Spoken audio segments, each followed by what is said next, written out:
مساء الخير، أهلا بكم في فيديو جديد من موقع وقناة مدينة اللغات Languages. في الفيديو النهاردة هنتكلم عن مبادرة جديدة قررنا نطبقها من Languages، وهي أن أصحح موضوعات ايلتس writing سواء كانت تاسك 1 أو تاسك 2 من academic أو general ايلتس. والنهاردة هنبدأ أول حلقة من مبادرتنا، بس خليني أفكركم أنكم لو حابين موضوعاتكم تتصحح تقدروا تبعتوها على الإيميل الخاص بالقناة، وأنا أصححها وأشرحها بالتفصيل في الفيديوهات الجاية. أنا مدينة الشاذلي، أهلا وسهلا بكم مرة تانية. يلا بينا. هنبتدي بأول موضوع معانا النهاردة وهو تاسك 2 academic. قبل ما نتكلم عن التفاصيل خليني أشرح إزاي بنصحح الرايتنج وإزاي بيجي السكور على أساس الأرقام الموجودة قدامنا. بالنسبة للسكور هو بيعتمد أساسا على 4 أجزاء مهمة. أولها هي التاسك ريسبونس. التاسك ريسبونس ببساطة وزي ما مكتوب هو إنه إزاي نقدر نجيب تاسك ريسبونس، هو إن إحنا نقدر نكتب الموضوع بشكل صحيح زي ما مطلوب.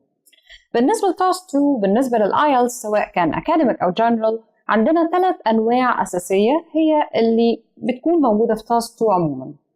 أول نوع وأشهر نوع هو with against، مع أو ضد. بيكون في فكرة تطرح الفكرة دي وبيطلبوا إذا كان مثلا أنت مع أو ضد، فبيتم طلب مثلا خلينا نقول إنه في السؤال بيقول discuss both of the points of views أو discuss both of the advantages and disadvantages. فدي معناها with against، يعني أنا لازم أتكلم عن الجانب اللي مع والجانب اللي ضد. أما بالنسبة للنوع الثاني فإذا مثلا اتكلمنا عن problem cause فبيكون هنا بيناقش مشكلة وبيطلب الأسباب الخاصة بيها والنتائج الخاصة بيها وكمان اقتراح حل. أما بالنسبة للنوع الثالث فهو mention your opinion أو إن إحنا نتكلم عن رأينا الخاص. وهنا الاختلاف بين with against والنوع ده هو إنه مش لازم تتكلم عن رأيين، لازم بتتبنى رأي معين وبتتكلم عنه وبتشرحه وبتبرر الرأي ده. فالتاسك ريسبونس هي بشكل أساسي بتعتمد على فهم النوع المطلوب وإن إحنا نكتب على هذا الأساس. بعد كده عندنا الاتريبيوت الثاني وهو coherence and cohesion. بالنسبة للاتريبيوت ده هو بشكل أساسي بيعتمد على مدى ترابط الجمل، مدى ترابط الموضوع، كمان إذا كانت الأفكار ليها علاقة بالموضوع، إذا كانت في أمثلة بالموضوع، وإذا كانت الأمثلة كمان ليها علاقة بنوعية الموضوع، أي نوع من الثلاثة. بعد كده الريسورسز وهي بشكل أساسي معتمدة على الكلمات. يعني بنتكلم عن هل الكلمات اللي تم اختيارها مناسبة، هل الاختيار اللي تم هل الكلمات اللي تم اختيارها صحيحة وفي مكانها الصح أو مستخدمة بشكل صحيح. كمان لازم نتكلم على اللينكينج ووردز، يعني إذا مثلا أنا ببني نظرية ما أو رأي ما ولازم أدي أسباب معينة فلازم أستعمل كلمات linking words مناسبة. بالنسبة مثلا لتناقض الآراء زي with against فأنا لازم أستعمل linking words مناسبة في المقدمة وفي البادي وفي يعني التمهيد لاختلاف الرأي وكمان في الكونكلوجن اللي هي في النهاية، على أساس أني أوضح المعلومة بشكل متناسق ما يكونش الانتقال فجائي وطبعا بيأثر على الموضوع بعد كده. في النهاية عندنا الجرامر، وطبعا زي ما هو واضح من اسمه الجرامر ليه علاقة باستخدام القواعد، استخدام الجرامر في الأساي كلها أو في الموضوع كله. خلينا نبتدي. زي ما اتفقنا أول موضوع عن task 2 academic writing، هو task 1 academic writing، وهو عن bar chart. طبعا زي ما احنا عارفين إنه الacademic writing بالنسبة لtask 1 هي 6 أنواع، في الباي chart، bar chart، line graph، في table، في diagram، وفي flow chart. بالنسبة لده عندنا هنا bar chart. طيب البار chart للناس اللي يعني بتتلخبط شوية خلينا نفتكرها دايما بالشوكلت بار، يعني علبة الشوكلت. فهو هنا سواء كان خلينا نقول vertical أو horizontal هو نفسه ونفس الأسلوب. خلينا نبتدي هنا. أول حاجة طبعا بالنسبة للرايتنج لازم نفتكر دايما إنه سواء كانت task 1 أو task 2 لازم يكون في introduction، لازم يكون في body وكمان conclusion. بالنسبة للintroduction الخاصة بتاسك 1 فهي الموضوع بسيط جدا.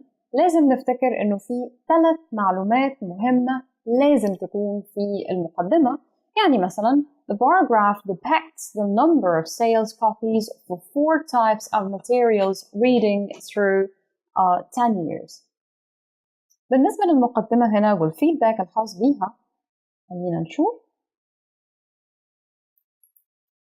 The task response: the candidate has committed to the main point of the task.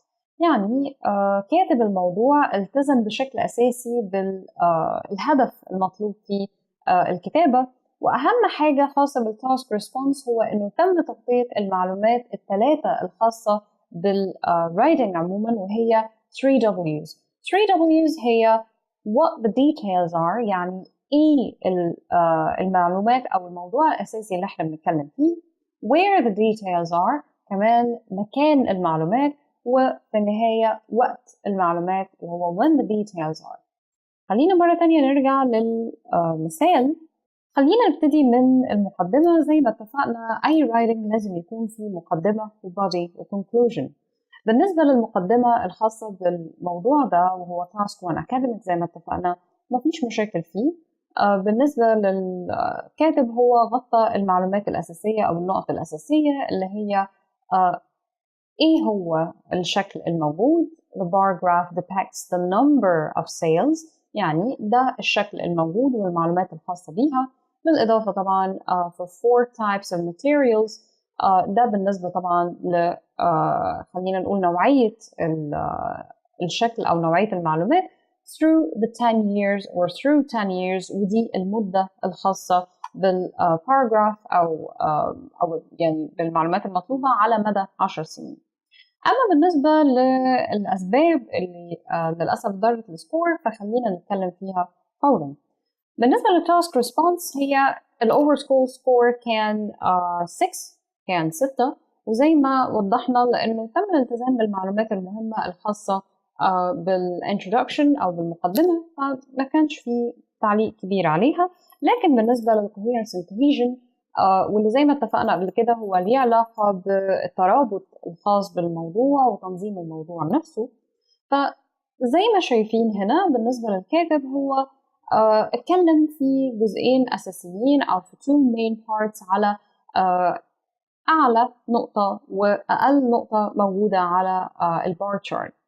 لكن بالنسبة للكاتب كانت للأسف أفكاره مش واضحة ومش منظمة كفاية إنها توصل المعنى بوضوح.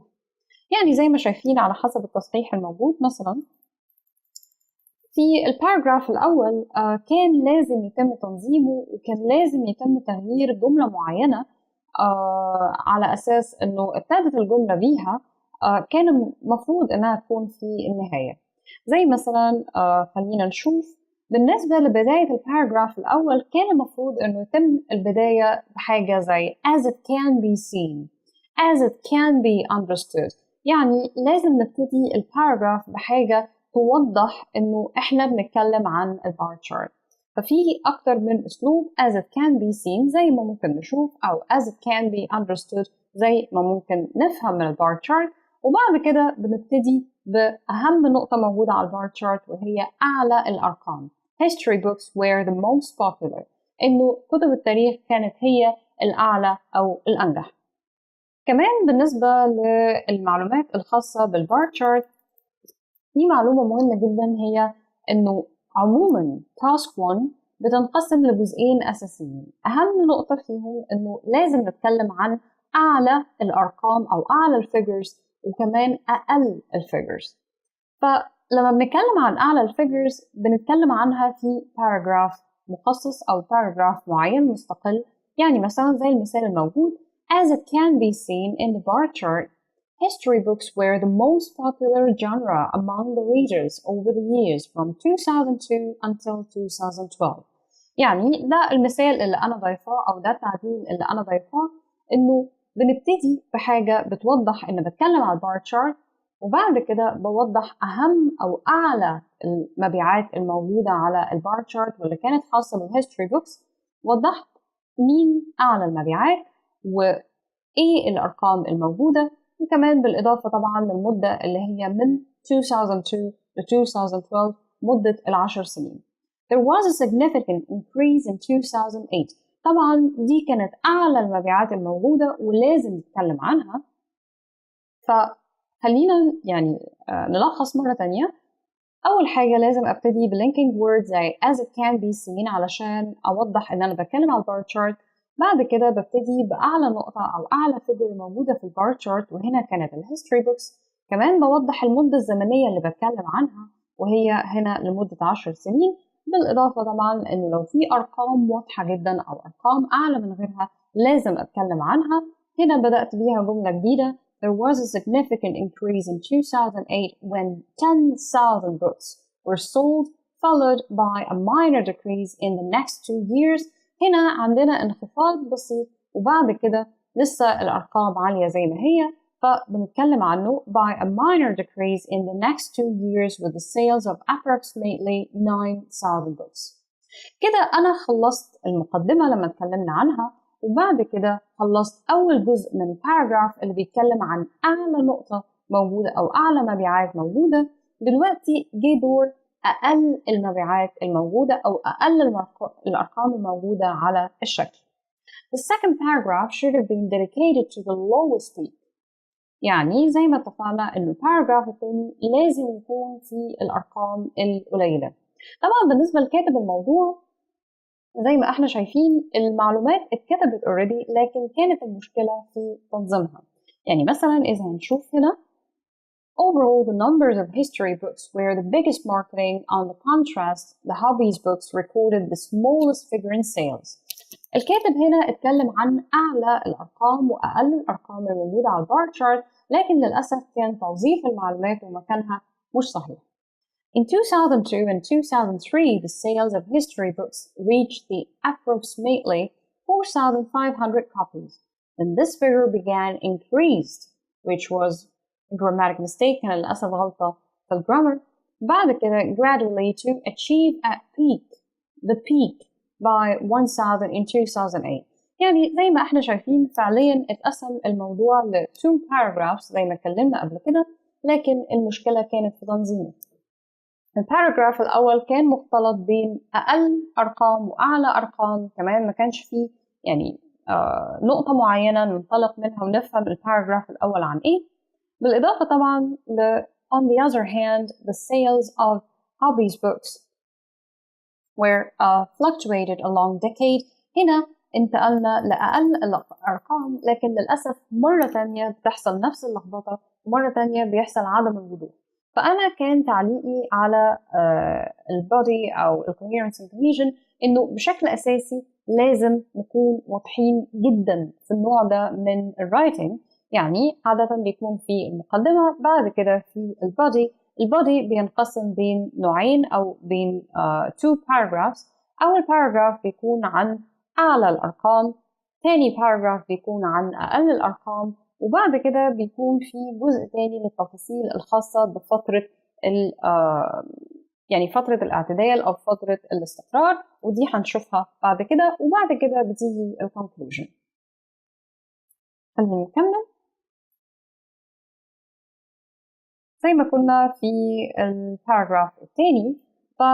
On the other hand, hobbies books were the least volume of sales over the decade from 2002 to 2012, as it never reached 2,000 books every year. هنا بنتكلم عن أقل المبيعات واللي كانت خاصة بكتب الهوايات أو الهوبيز books. There was an unstable increase during the 10 years, however, it remained the least sold category every year. فكان في طبعا زيادة بسيطة ملحوظة في أقل المبيعات، وكان لازم نتكلم عنها لأنها من المعلومات الواضحة على الباراجراف، فما ينفعش إن أنا أتجاهلها، لكن نفس الوقت ده ما غيرش إنها أقل المبيعات. أما بالنسبة لباقي البار تشارت، ودي للأسف معلومات ما كانتش مذكورة بوضوح في الرايتنج كمان. With regard to the sales of the art books and the entertainment books، وهما نوعين الكتب اللي بعد كده، كانت مبيعات بتتزايد باستمرار، فما ينفعش ان انا اتجاهل حاجة زي كده. طبعا انا اكدت على اعلى المبيعات واقل المبيعات، لكن ده مش معناه ان انا اتجاهل باقي المعلومات. Although they were always less than the numbers of the history books, they showed a steady success within the decade and almost equal sales in the years 2006 and 2008 with more than 2,000 books for both of them. يعني اللي بحاول أوصله هنا إنه الأرقام الخاصة بفترة الاستقرار في الباراجراف مش معناها إن أنا أتجاهلها، ولكن بيفضل إن أنا أحطها في باراجراف إضافي بحيث إنها تكون واضحة وظاهرة وما تلخبطش. كمان تصير الباراجراف الأول الخاص بأهم نقطة والثاني باراجراف الخاص بأقل نقطة. خلينا نتكلم هنا فين الغلطة في الباراجراف ده. عندنا آخر جزئية هي the notable change in 2010. Each type of categories went on or went up, except for history books that had declined about 2,000 comparison to previous 2 years. In addition to there was a steady in the number of entertainment until 5 years from 2006 to 2012. طبعا زي ما شايفين هنا الكاتب فعلا اتكلم عن الانترتينمنت وعن الارت بوكس، لكن المشكلة هو عدم الوضوح. المعلومات للأسف كانت متناثرة جدا في الرايتنج، ما كانتش منسقة، ما قدرناش نعرف فين الهايست بيك اللي هي أعلى رقم واللوست بيك اللي هو أقل رقم، وفين فترة الاستقرار، أو خلينا نقول الأرقام اللي كانت بين الاثنين، لا هي أعلى ولا هي أقل. كمان في حاجة مهمة جدا جدا جدا للأسف الكاتب ما أخدش باله منها، وهي الكونكلوجن أو الخاتمة. يعني بالنسبة للمعلومات هنا in order to end the essay successfully the candidate should have used the proper conclusion. يعني أهم حاجة في الكونكلوجن الخاصة بتاسك 1 إحنا متفقين إن تاسك 1 ما فيهاش آراء، ومتفقين إن تاسك 1 ما فيهاش معلومات بحيث إنه أدي رأيي الخاص بيها، لكن أهم معلومة في الكونكلوجن الخاصة بتاسك 1 إن أنا أتكلم عن معلومتين أساسيتين فيها للمرة الثانية، وهي أعلى رقم وأقل رقم مرة ثانية. فكمثال هنا اللي أنا كتبته overall the number of sales of history books were the largest in the market while the hobbies books recorded the smallest volume of sales. فكده لما بخلص الرايتنج الخاصة بيا أو الكونكلوجن، صحيح أنا مش بتكلم عن آراء، لكن أنا بعيد أو بأكد على أهم حقيقة موجودة في البار تشارت، وهو ده المطلوب في الكونكلوجن الخاصة بتاسك 1. هنا بالنسبة للكاتب للأسف هو الكونكلوجن كانت موجودة ولكن في مكان غلط. للأسف ابتدى بيها overall the numbers of history books were the biggest marketing. On the contrary, the hobbies books were recorded the smallest figure in sales. فزي ما شايفين هنا في زي ملحوظة كنت كاتباها خاصة بالسطر ده، وإنه اللاين ده أو السطر ده should have been delayed to the end of the topic as it could have been used as a proper conclusion. فهو المعلومة مش غلط لكن مكانها غلط. بالنسبة لباقي الأخطاء أو بالنسبة لباقي التصحيح كمان لسه عندنا الجزء الخاص بالمفردات أو بالفوكابولري، وده للأسف كان فيه يعني أخطاء كتير، زي مثلا عندنا هنا the biggest marketing.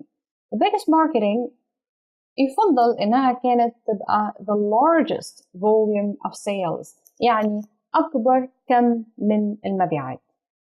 بالنسبة مثلا لحاجة تانية زي a long decade يفضل أو كانت أفضل إنها تكون it should be over the decade or along the decade or during the decade، لكن بالنسبة ل a long decade للأسف ملهاش معنى. The notable in 2010 each type معناها هنا إنه الملاحظ أو الملحوظ بالنسبة لسنة 2010. طبعا للأسف في الإنجليش ما ينفعش إن احنا بس نحط adjective من غير ما نتكلم في إيه الموصوف. فمثلا ممكن نقول the notable fact أو the notable progress أو the notable change. يعني أنا لازم أتكلم بشكل أساسي عن حاجة ولازم أتكلم عن الحاجة دي، فممكن أقول إنها fact أو progress أو change. ف the notable change مثلا in 2010 بعد كده بعمل زي قامة صغيرة، وطبعا للأسف هنا punctuation أو علامات الترقيم في الرايتنج كلها للأسف كانت شبه مش موجودة، فبنعمل علامة ترقيم صغيرة وبعد كده each type وببتدي الجملة بتاعتي. كمان في about 2000 comparison to previous 2 years. طبعا هنا about 2000 in comparison to، فهنا expression نفسه للأسف كان غلط ولسه يعتبر من أخطاء الفوكابولري، فهنضطر إن احنا نعتبره غلطة. بعد كده in addition to there was a study. well in addition to هي كلمة صحيحة تماما، لكن اللي بعدها هيكون حاجة معينة. لازم مثلا نتكلم عن verb و ing، فعل ing، أو لازم نستعمل اسم. فهنا للأسف استعمل الكاتب جملة كاملة وده للأسف ما كانش صحيح. ففي المقابل كان ممكن مثلا in addition أو there was a study in addition comma بعد كده there was a study or in addition to the study مثلا، كان يعني حل تاني. في كمان reached to approximately. بالنسبة للverb reached هو ما ينفعش إن أنا أستعمله بالطريقة دي، يفضل إنه it should be reached approximately without to. يعني it reached approximately الرقم وبعد كده مش لازم إن أنا أحط to. فللأسف الأخطاء كانت كتير في الجزء الخاص بالvocabulary واضطريت إنه يكون سكور 5. هنا طبعا على الرايتنج نفسها أنا كمان سبت نوتس خاصة بكل غلطة للأسف كانت موجودة فيه. فمرة تانية زي ما احنا شايفين هنا بالنسبة للمفردات يعني صححتها، أضفت نوتس خاصة بيها. فدي كانت كل الغلطات الخاصة بالكلمات. بعد كده بيتبقى لنا الجرامر. الجرامر هيكون أفضل إن احنا نتكلم على الرايتنج نفسها. فزي ما احنا شايفين مثلا بالنسبة للحاجات بالأحمر وهايلايتد عندنا هنا began increased. طبعا للأسف began increased هي غلط، المفروض إنها تبقى began increasing. طبعا الزمن اللي تبناه الكاتب هو الزمن past simple أو الماضي البسيط. فبالنسبة هنا للمعلومات الخاصة بيها مثلا ما ينفعش ان احنا نتكلم عن فعلين في نفس الزمن مع بعض، لازم يحصل تغيير. فواحد من الفعلين لازم يكون فيه ing، عشان كده لازم نقول began increasing. كمان في achieved at peak. well يفضل انها تبقى achieved the peak، ان هو تم تحقيق اعلى الارقام achieved the peak. بالنسبة لفعل مثلا have زي ما اتفقنا الزمن هو الماضي، فعلشان أقدر إن أنا أحقق تنوع في الجرامر لازم أكون مهتمة جدا بالزمن، ولازم أهتم جدا بالزمن اللي أنا هغيره أو اللي أنا هستعمله مخالف للزمن اللي اعتمدت عليه. مش لازم يكون في تناقض زي ما حصل هنا while both entertainment and art books have. المفروض إنه ما ينفعش أقول have، هقول had، لأن كل البار تشارت في الماضي، كل البار تشارت المعلومات الخاصة بيه انتهت من فترة طويلة، فكان لازم أحافظ على الفعل الماضي. كمان في هنا مثلا فعل مفقود، للأسف عندنا the sentence in the past tense so the verb should be in the past tense as well. فمثلا the same sales in 2006 that close to 2300. المفروض اني استعمل verb هنا، فهيكون that were close to and then الرقم ده. آخر جزئية خاصة بالجرامر لسه عندنا غلطة تانية للأسف في الأفعال where went up or where went on. دلوقتي بالنسبة ل where went الاتنين فعلين في الماضي البسيط، فلازم إن احنا نعدل فيهم. التعديل فيه أكتر من طريقة، مثلا إنه أقول went up لوحدها من غير where، أو ممكن أقول increased أغير الكلمة كلها، أو ممكن أقول إنها were going up، بمعنى إن أنا أخلي were وأغير الفعل الثاني ing فهيديني الماضي المستمر. يعني الأخطاء اللي كانت موجودة هنا للأسف كلها أخطاء جرامر، أخطاء كلمات. طبعا كان في أخطاء في التنسيق الخاص بالباراجراف، لكن بشكل أساسي اللي وقع السكور كان الخاص بالكلمات والخاص بالجرامر. فطبعا ده مش معناه إنه الكتابة كانت سيئة أو مستوى سيء، لكن في النهاية إحنا بنتعلم. ما ينفعش إن إحنا يعني نتعلم من غير ما نعمل غلطات، والغلطات تخلينا نفتكر يعني الصح من الغلط بشكل أوضح.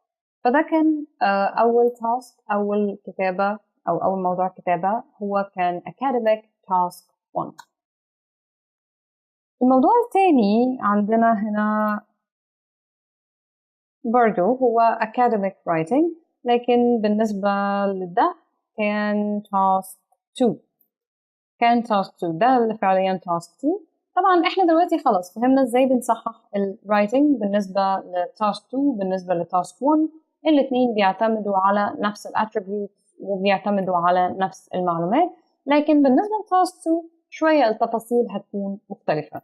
خلينا نشوف السؤال. السؤال هو you should spend no more than 40 minutes on this task.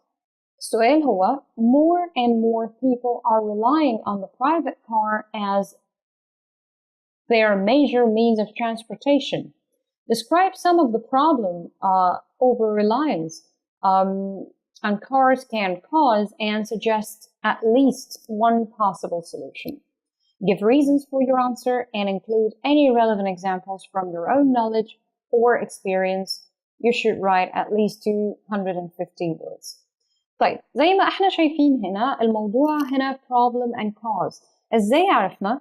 أول حاجة احنا بنتكلم في describe some of the problems over reliance on cars can cause. فاحنا عندنا هنا problem cause، بالإضافة لأنه في عندنا suggest at least one possible solution. يعني أنا عندي كل الكيوردز اللي تخليني أفهم إن ده موضوع خاص بمشكلة، بناقش مشكلة، بناقش أسبابها ونتائجها، بالإضافة طبعا لاقتراح الحل. آخر معلومة قبل ما نبتدي هو لازم ناخد بالنا كويس جدا إنه في give reasons، يعني في أسباب مطلوبة، وكمان include any relevant examples، في أمثلة مطلوبة.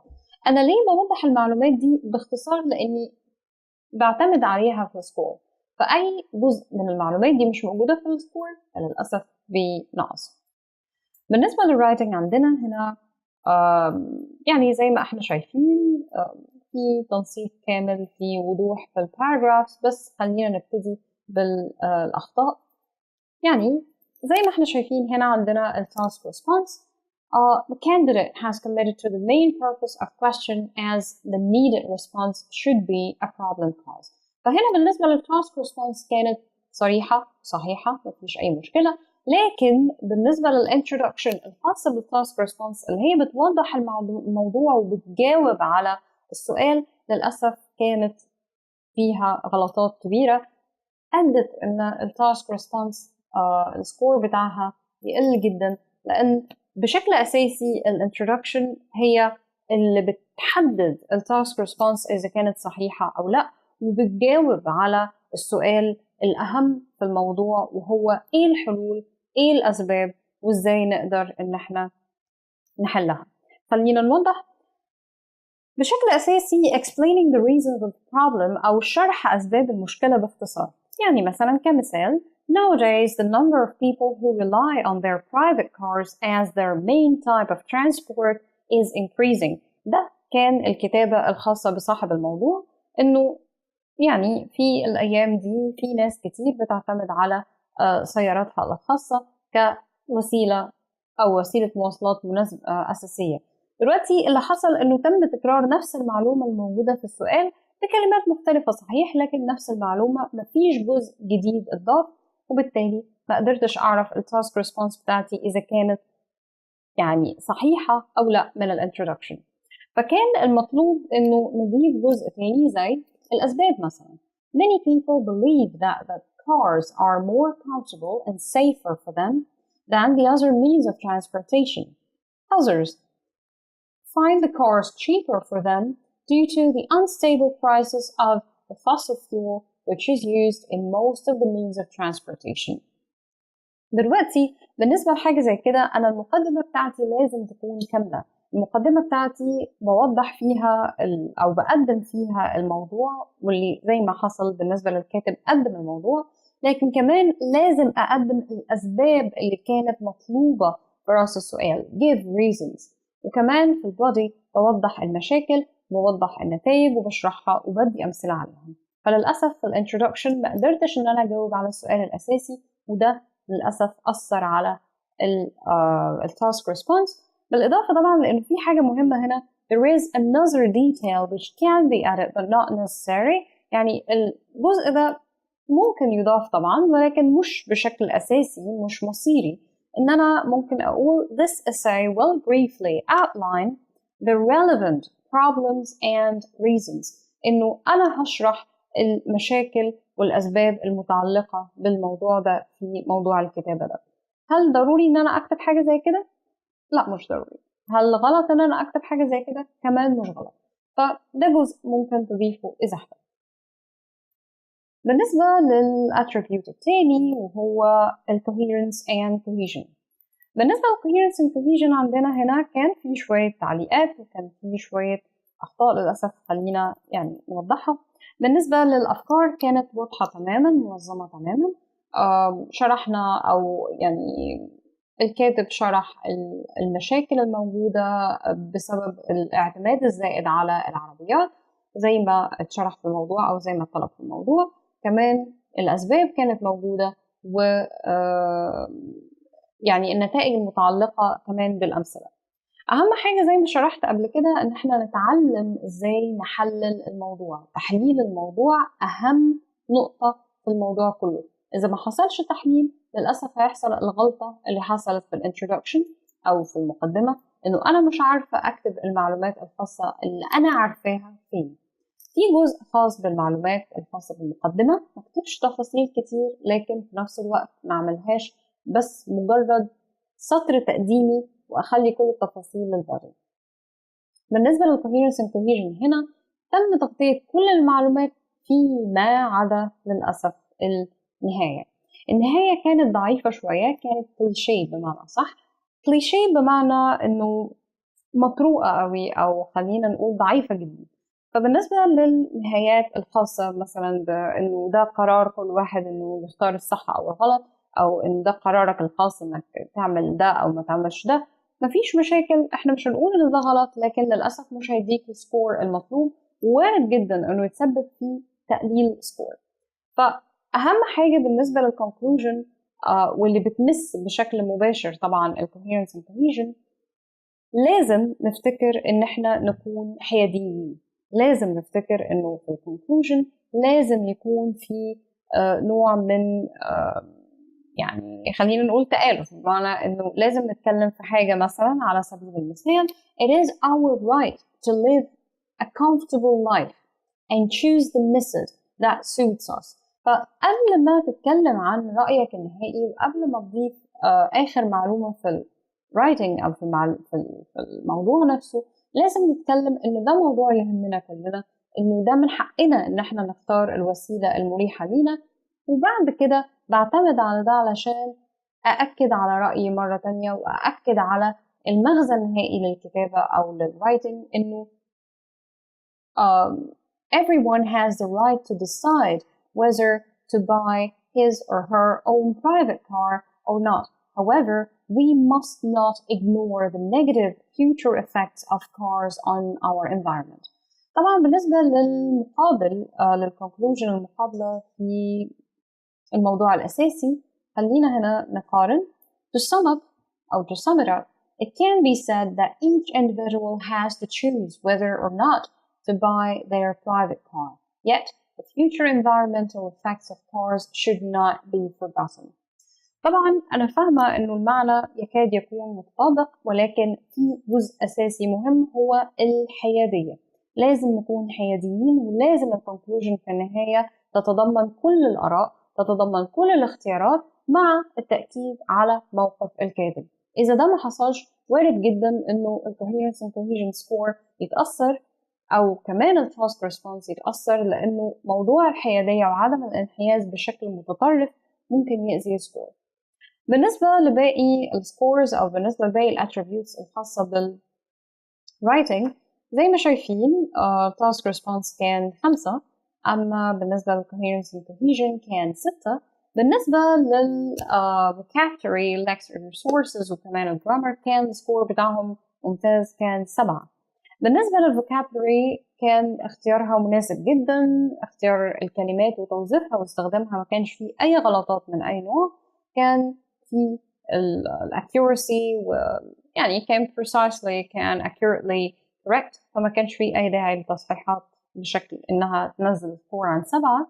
بالإضافة طبعا للجرامر، الجرامر بشكل واضح زي ما حضراتكم تقدروا تقروا هو كان في رينج مناسب جدا من simple and complex structures، يعني جمل بسيطة وجمل معقدة من غير تعارض بين الأزمنة زي مثلا ما شفنا في المثال اللي فات.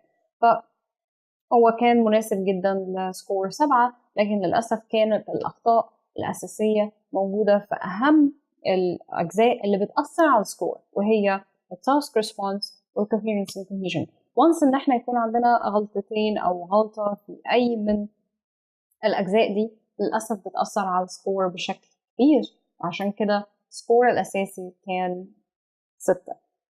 ده بالنسبة لتاني موضوع معانا. أما بالنسبة لثالث موضوع وهو آخر موضوع في حلقة النهاردة أو فيديو النهاردة، أعتقد كان خاص برضو بالتاسك 1. خليني برضو أتأكد.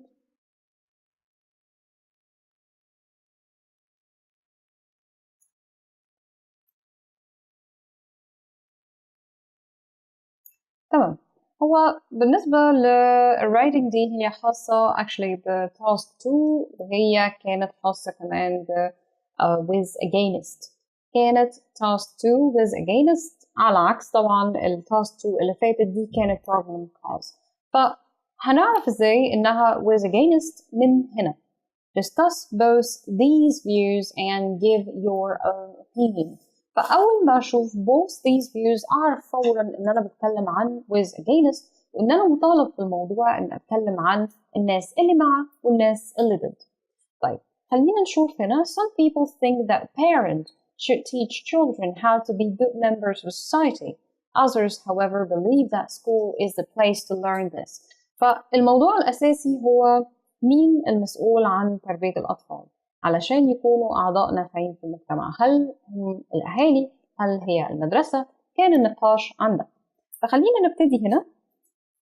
زي ما احنا شايفين بالنسبة للبداية who's responsible for teaching younger generations? Parents in homes or school or the school which has a big impact in children's formation.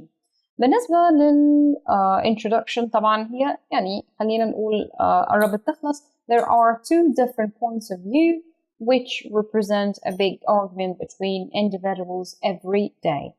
كده الintroduction خلصت. بالنسبة للintroduction أو بالنسبة خلينا عفوا نقول task response. task response في الموضوع ده كان السكور الخاص بيها هو 5. ليه؟ أول حاجة لأنه التاسك ريسبونس زي ما اتفقنا هي عبارة عن إجابة للسؤال الرئيسي الخاص بالرايتنج نفسها، ودي كانت with against. يعني أنا لازم أتكلم عن تقديم الموضوع نفسه بجملة، يعني ببتدي بتقديم الموضوع نفسه زي مثلا who is responsible for، يعني ده مفيش مشاكل فيه. أنا معايا بعض التحفظات يعني إنه السؤال مش هو أفضل طريقة. مثلا ممكن نقول إنه raising children is one of the most critical decisions or one of the most critical يعني ممكن نقول يعني decisions is okay, most critical process or stages يعني phases of life. المهم إنه أتكلم في تقديم الموضوع بشكل ما يسببش أي حيرة لا للإكزامينر اللي بيصحح ولا للرايتر نفسه. وده اللي احنا هنلاحظه هنا إنه حصل شوية لخبطة خلتنا نضيع تفاصيل مهمة. فإيه اللي كان ناقص في التاسك ريسبونس وخلتنا ناخد سكور 5 هنا؟ mentioning the opinion which is in favor of the idea. أولا ده was against. أنا ما كانش عندي أي معلومة بتعبر عن الرأي اللي معه. mentioning the opinion which is against the idea، كمان الرأي اللي ضد، وكمان أهم حاجة رأي الكاتب. The writer's opinion should be mentioned earlier in the introduction. أهم حاجة لازم تفتكروها إنه في with against and mention your opinion النوع الأول والنوع الثالث رأي الكاتب أهم تفصيل موجود في المقدمة، من غيره يعتبر السؤال مش متجاوب عليه، ومش كمان بيعتبر علامة صحية أو مش علامة صحية سكور إنه نأخر رأي الكاتب. رأي الكاتب لازم يكون في المقدمة لأنه هو بشكل أساسي الإجابة على السؤال. فزي ما احنا شايفين هنا الانترودكشن مثلا هنا للأسف ما كانش فيها أي معلومة بتفيد الرأي اللي مع أو الرأي اللي ضد أو رأي الكاتب نفسه. بعد كده ابتدى البودي على طول. Many people are convinced that parents have the largest role in learning their children. يعني بغض النظر عن أخطاء الفوكابولري دي هنتكلم عنها، خلينا نتكلم في structure, coherence and cohesion, particularly as parents always being the role model for their babies. They always look after them, keen to imitate their parents in good deeds and also in bad ones. فده كان الرأي اللي معه. بالنسبة لباقي التفاصيل, a case in a point, a quite famous game among young people is playing family game, and here many children argue to play mom or dad role. This proves that parents always have big effect on children. هنا احنا بنتكلم عن الرأي اللي معه إنه في ناس كتير مقتنعة إنه العيلة هي اللي ليها الدور الأساسي في تربية الأطفال، وإنه مثال على ده إن الأطفال وقت بيحبوا بيلعبوا لعبة العيلة وبيكون في جدل كبير أو يعني تنافس على الدور الأب والأم، وده طبعا مثال واضح على أهمية دور الأب والأم في العيلة. صحيح مفيش مشكلة، لكن بالنسبة لحاجة زي كده علشان نقدر إن احنا نستعملها كان المفروض إنه يكون أوضح وأكتر تنظيما من كده. إزاي؟ خلينا نشوف مثلا بالنسبة للcoherence and cohesion. هنا مثلا the paragraph in which he or she clarifies the opinion that supports the idea. يعني دي الحاجات اللي كانت للأسف ناقصة.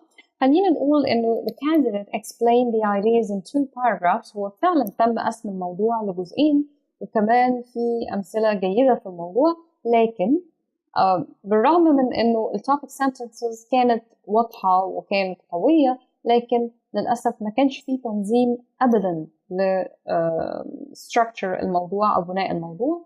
يعني أنا ما بقتش قادرة أحدد بالظبط مين مع ومين ضد وإزاي أقدر أبني وجهة نظر. بالنسبة هنا للناقص من coherence and cohesion أو structure, the paragraph in which he or she clarifies the opinion that supports the idea. يعني أنا ما عنديش حاجة معينة بتوضح بوضوح إنه ده الرأي اللي معه وده اللي ضد. The paragraph in which he or she clarifies opinion or the opinion that is against the idea. وبعد كده a final part to clarify the writer's opinion right before the conclusion.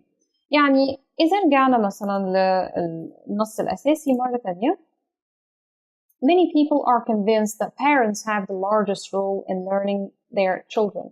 هنا بشكل ما بفهم إنه في ناس كتير مقتنعة بدور الأهل في تربية الأطفال، مفيش مشاكل.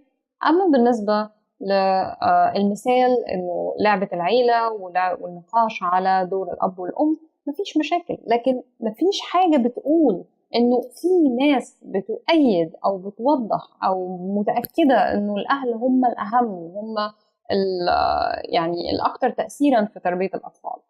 كمان بالنسبة للرأي اللي ضد in contrast there are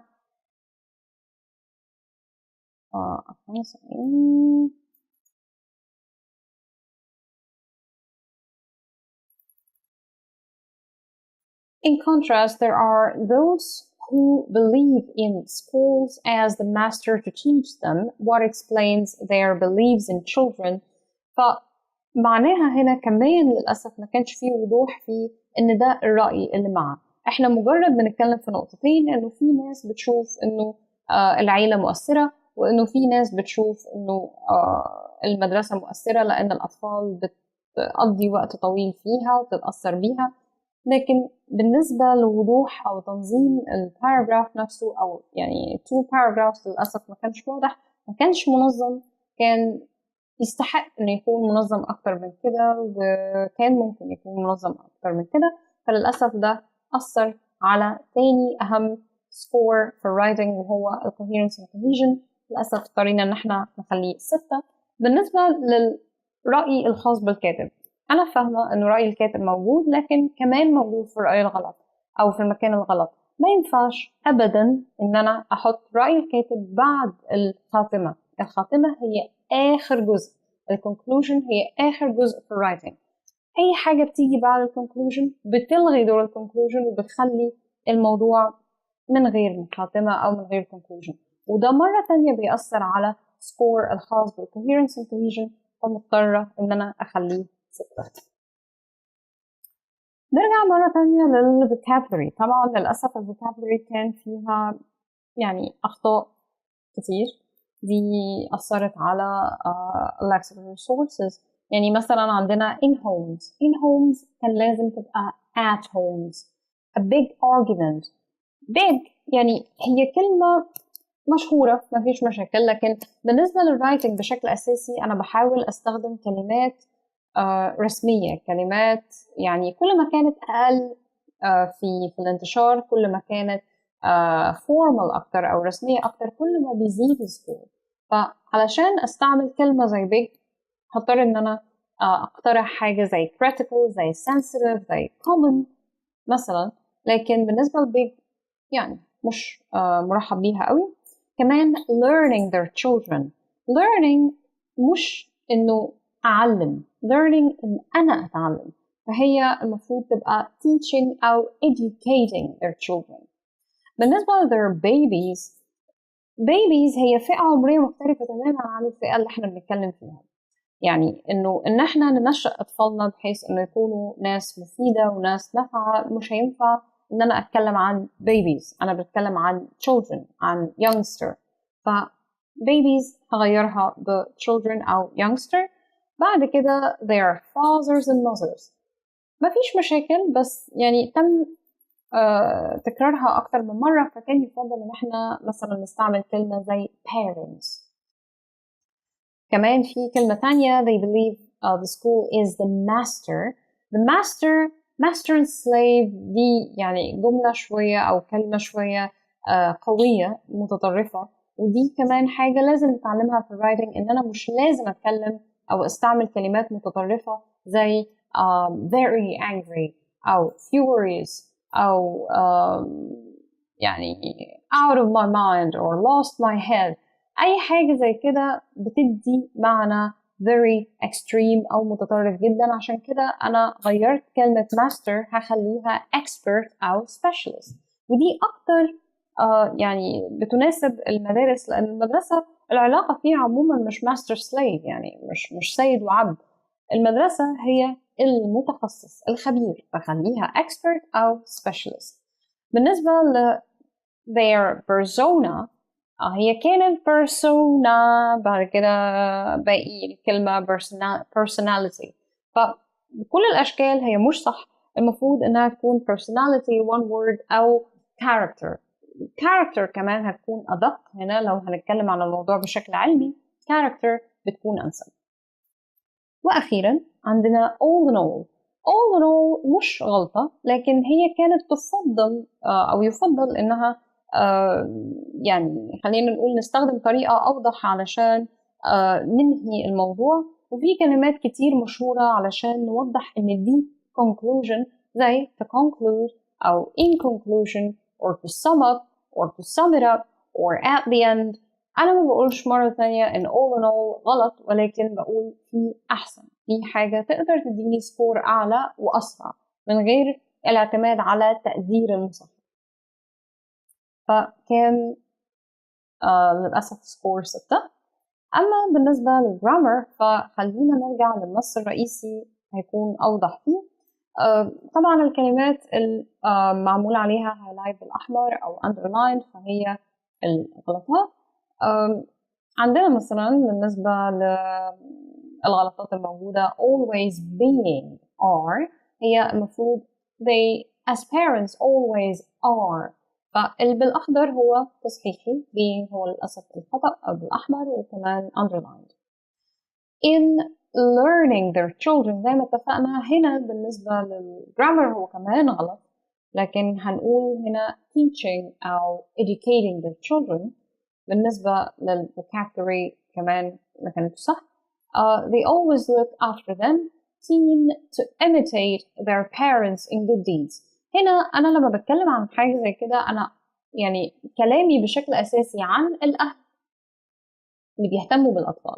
فإن أنا أغير السبجكت والأوبجكت والverb مرة واحدة وأخليه الموضوع كله بيتكلم عن الأطفال بيقلدوا الآباء أو الأمهات أو الاثنين، فده يعتبر غلطة في الجرامر، لأنه أنا يعني خلينا نقول في العربي العطف بعطف جملة على الثانية، فلازم يكونوا الاثنين نفس الموضوع. وهنا كمان في الإنجليش لازم يكونوا بيتكلموا عن نفس الشخص اللي بيقوم بالفعل. فللأسف حصل خطأ جرامر هنا غلط أو غير المعنى كله.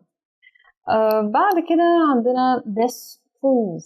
well this proves لو أنا عايزة أتكلم عنها كfact يعني حقيقة مفردة، فلازم أقول this proves that parents always have a big effect on children. فأنا عندي هنا S مفقودة لازم أحطها.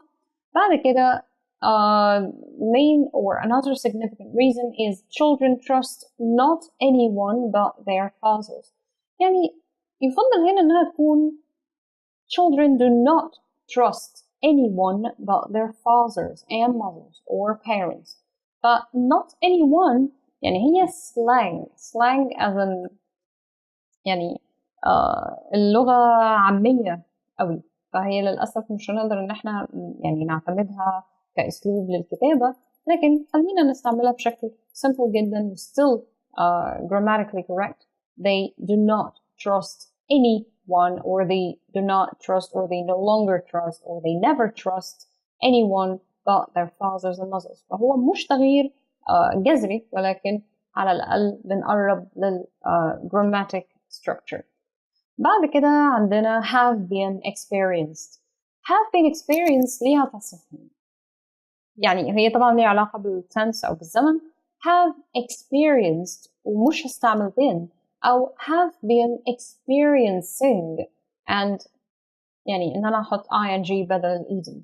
فعلى حسب المعنى المطلوب وعلى حسب السياق المناسب للwriting، لكن إذا هنتكلم بتجرد يعني إنه الاثنين ممكن يكونوا صح. such as كمان such as ما ينفعش إن أنا استعملها في البداية، يعني هي ممكن تبقى lexical resources، ممكن تبقى grammar كمان، لأنه استعمال القاعدة النحوية هنا غلط. such as لازم تكون في نص الجملة ولازم تكون معتمدة على معلومات معينة، فإما إنه أنا هشيل النقطة من هنا أو full stop وأخليها جملة جديدة، أو إن أنا أغيرها أخليها for example or for instance مثلا. بعد كده the first thing comes to his mind.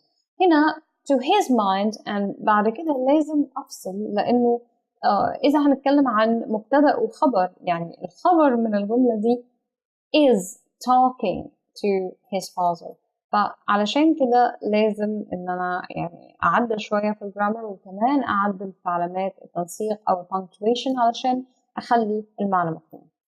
بعد كده في irrelative clauses لما بقول secondly teachers which. well teachers ناس يعني بشر، فعلشان كده ما ينفعش ان انا استعمل which، لكن لازم استعمل who.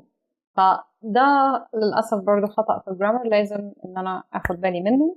كلكم لازم تاخدوا بالكم منه. irrelative clauses مش مرنة، irrelative clauses او يعني زي الضمائر المتصلة لازم نستعملها بشكل صحيح. في النهاية change in child's behavior كان في اس للأسف ناقصة وغيرت المعنى. وأخيرا significant impacts. significant impacts بتستعمل للمفرد، impacts جمع، ما ينفعش إن أنا أجمعهم مع بعض. فإما إن أنا بقول مثلا this can lead to significant impacts without a، أو have significant impact بشيل اس. أنا حبيت إن أنا أشرح التفاصيل بشكل تفصيلي علشان ممكن يعني ما تنتبهوش للتفاصيل وتحسوا إنه التصحيح شوية not fair، شوية مش صح، لكن أنا صممت إن التفاصيل تبان علشان نمحي فكرة إنه تصحيح الرايتنج مزاجي. تصحيح الرايتنج مش مزاجي، تصحيح الرايتنج بيعتمد على قواعد معينة شرحتها، هما الأربع أجزاء الأساسية. الرايتنج كلها بتتوزع بين الأربع أجزاء دي، مكان الغلط هو اللي بيأثر على عدد الدرجات اللي هتنقص. فللأسف هنا كمان كان في يعني جزء كبير خاص بالأجزاء المؤثرة. مرة تانية ده مش معناه إنه وحش ومش معناه إنه ما ينفعش، لكن لازم نغلط علشان نتعلم، وفي مرة هنوصل للسكور اللي احنا عايزينه بعد ما نكون عملنا كل الغلطات وتعلمنا كل حاجة. أتمنى طبعا ما تضطروش إنكم تغلطوا مرات كتير عشان تتعلموا. دي كانت آخر حاجة خاصة بمبادرتنا النهاردة، وده كان ثالث موضوع معانا. بتمنى تكون المعلومات مفيدة، بتمنى أكون أقدر أفدتكم.